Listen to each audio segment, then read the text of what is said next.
आपके कार्य में आत्मा अर्पण कब होगी? அப்பாவோட வேலையில ஆத்மா எப்போ அர்ப்பணம் ஆகும்?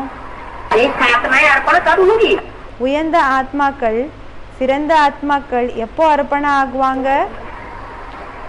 जब जब उन्हें ये लगे எப்போ அவங்களுக்கு இப்படி தோணுதோ कि वास्तव में यहाँ ईश्वर का कार्य चल रहा है, என்னன்னா வாஸ்தவத்துல இங்க ஈஸ்வரனோட வேலை போயிட்டு இருக்கு.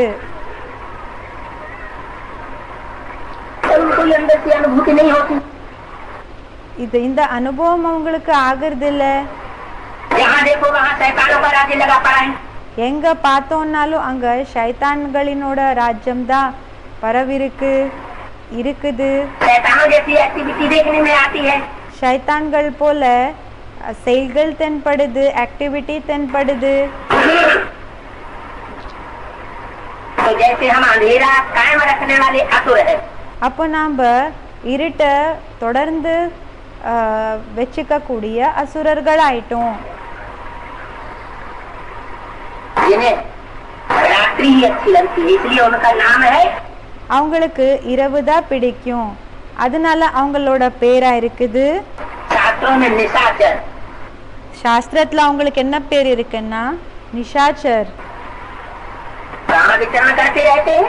எங்க அவங்க சுத்திட்டு இருப்பாங்க, அலைஞ்சிட்டு இருப்பாங்க. निशा माना रात्रि, நிஷான்னா ராத்திரி, वो रात्रि में ही विचरण करना पसंद करती है। நிஷான்னா ராத்திரி அதாவது இரவு. அவங்க இரவுல தான் சுத்திட்டு இருக்கிறது பிடிக்கும் அவங்களுக்கு. जैसे चोर डकैत, उनको दिन अच्छा ही नहीं लगता।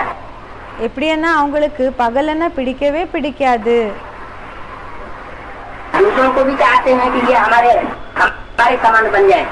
மற்றவங்களுக்காக கூட இதே தான் விருப்பப்படுறாங்க, என்னன்னா இவங்க நமக்கு சமானமாக ஆயிடணும், हम शरीर पुरुषार्थी बन जाए, நமக்கு ஈக்குவலான நமக்கு சமமான புருஷார்த்தி ஆயிடணும்.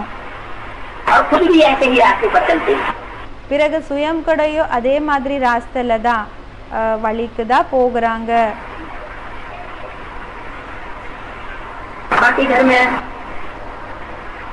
ऐसी जमात नहीं बनने देना। பாபாவோட வீட்டில் இப்படிப்பட்ட கூட்டத்தை சேர விடக்கூடாது, ஏற்படுத்த விடக்கூடாது.